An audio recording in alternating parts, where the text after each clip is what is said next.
I'm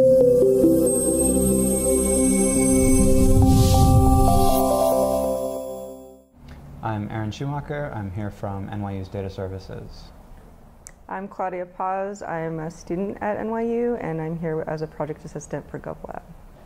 GovLab just got dropped on NYU out of nowhere, right? Beth comes in and she has a great idea, she has great projects, comes in. What did you expect when you first heard about GovLab, and what were you expecting before the summit, or the experiment rather, started? The way I heard about it was through the Association of Computing Machinery on campus. So I heard about the search for technical people to bring skills in implementing things rapidly to assist in bringing ideas to life. So merging sort of the idea people with the producers to come up with prototypes, and that was interesting to me. Excellent. And yourself? Well, I was with GovLab, I guess, a little before, so I knew the expectation, but I guess I can't say I was surprised by I wasn't expecting a scale of this size to be put on within 2 to 3 months of being brought on. So you're part of the pre-network? Mm-hmm. Excellent. Okay, cool. So tell me a little bit about your experience in the experiment and what your activities were. Okay. My role for the experiment was a lot of coordinating designers and coders and people who could help bring ideas to life. Bless your heart. The experiment was bananas, yeah. And it was awesome. You were wrangling a bunch of coders and designers and stuff. It's not an easy job. It was exciting. It was a little bit messy, but I think that overall it was awesome. Tell me some of the specifics that you were working on. Well, I was actually part of a group. I was in the data visualization group, and then also just about making sure the right designer coder teams were with each lab, which some were successful and others were not. So a learning process. Cool. Yourself? I was very fortunate to work with the UK's NHS. They have a fantastic new data system that's coming online that unites a lot of information on 50 million patients, right? Medical history. So there's obviously very important privacy concerns, but there's also the idea of how do we let people have access to their data? How do we get the maximum benefit to public health from all this information? So it's a really interesting development, and we got to look at what would user experiences be like around patient data. So we had a lot of people with a lot of ideas. It was really helpful to try and make them more concrete. We did a lot of whiteboarding, a lot of different idea sharing back and forth, very diverse backgrounds in the same room working together. So it was really exciting, and we came up with a general idea for what a prototype could look like, and then we got to sit down in the evening and actually hash something out so that we have an artifact that we can look at and discuss further now. And what was the artifact that you were able to do?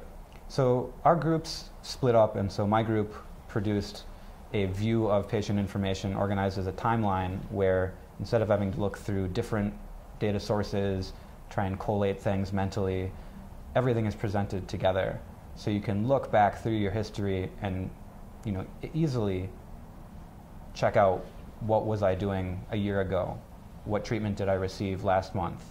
What prescription am I going to have refilled next week? And we thought about how systems with this kind of data could not only describe, but also assist people in making better decisions about healthcare, things that would help the UK's health system and help their patients to achieve better health outcomes. Now, the other group took the idea of all this data and aggregating it in different ways to help people understand, for example, which hospitals have which sorts of specialists, which hospitals get certain kinds of user feedback. So there's many different ways that this data will become useful, and we explored a couple of them. Excellent.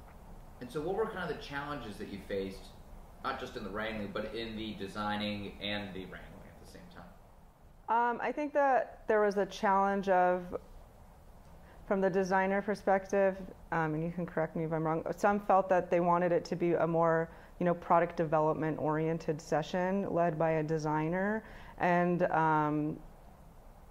that's obviously challenging given the open-ended nature of the questions itself, because we didn't want to pigeonhole any of these huge problems. We didn't want people to feel that they had to focus on one specific product or a solution that we were already giving them. But without someone with a design sensibility leading a team, it was really difficult to filter from big ideas an actual solution that someone could work on and deliver on. So I think that was probably the biggest challenge that we could think about for the future. Cool. So, what were some of the things that kind of slowed you down a little bit? There's a common issue in human communication that... I like where this is going. So what I mean is, when you speak, you have an idea of what you mean.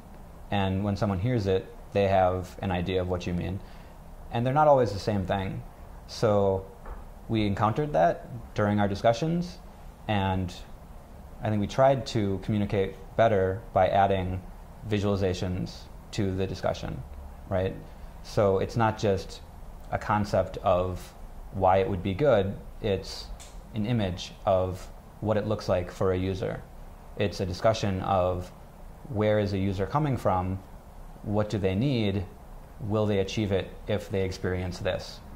So by trying to make things more concrete and staying focused on actual experiences, I think we were able to make some progress, and it led to what I think is a pretty neat outcome. So then, this is experiment 1, right? Yeah. What should experiment 2 look like? I mean, we're always, this is we have a hacker mentality in GovLab, right? We are trying to constantly make things better. We're gonna, that's why we call it an experiment, because if we screw up, we just make it better next time. So, right? So what is experiment 2? What should it look like? Be as blunt as you want. I think that teams take time to form, and so you can't expect teams to coalesce in exactly the same ways they would, over the course of a year. So finding ways to help people to quickly form teams that can be focused on a specific goal, I think is helpful. They're interesting to, yeah. Is that a more focused direction on smaller teams? Is that what I'm hearing? I think you have an issue when you have a large group. Everyone has a feeling of belonging to that large group. And if you want to achieve a product at the end of the day, it's hard to, work with everyone in the group at the same time. Mm-hmm. So I like the idea of working in smaller groups of, say, 3, 4, maybe 5 people. And with a group that size, you can achieve in the span of a few hours something that you can then share with other groups that might not be obtainable with the whole group the whole time.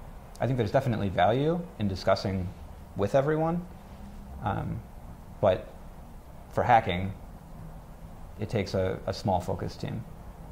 Claudia? Yeah, and just to add to that, I think that it's just, there was two conflicting visions. So I think that to define if the end product they wanted was to create a product, then I think the sessions need to be led by designers that can lead a product development team. Even if we're not putting in designers in the room, but know what that means and the kind of process that entails. And if it's just more about the conversation, then not to have this expectation on a product, because those are two kind of conflicting visions. And then also just to commit to it being an experiment. I think that it'd be amazing if we had left it open and the change agents can present their visions, and then people could walk around and speak with them and interact and form teams based on, to make it more organic. And I think that it was close to being that, but we didn't fully commit to it being experimental. So it was kind of like this orchestrated experiment, which I think was stressful for everyone. Yeah, wow, yeah. I just wanted to add, for government people, you can't experiment on your citizens. So this is obviously a different kind of space, and I think it's important for people to embrace that it's okay to try something quickly. And it doesn't mean that you're going to implement it in your home country, right? We're exploring the space of ideas. We're not making choices that will affect huge populations today. So it's really interesting. You're saying that we almost didn't make it experimental enough, so it should be even more organic. But it should be just people should be really free. But the only part that I'm hearing that we really want a direction is the designers to lead the direction to create the deliverable. If someone decides that there is a deliverable to be created, there should be a designer with like leadership capabilities to lead that process, because you know, it's not something that, you know, a policy person, I think, can lead successfully. And it's a difference of culture, right? Hackers want to fail fast. Hackers want to come up with a minimal viable product. If you're running a healthcare organization, MVP is not sufficient, right? So I think getting a broader group to experiment with the ideas of quick iteration, just experimenting with ideas, is, you know, a cultural exchange. Excellent. Well, guys, thank you so much. I really appreciate your time.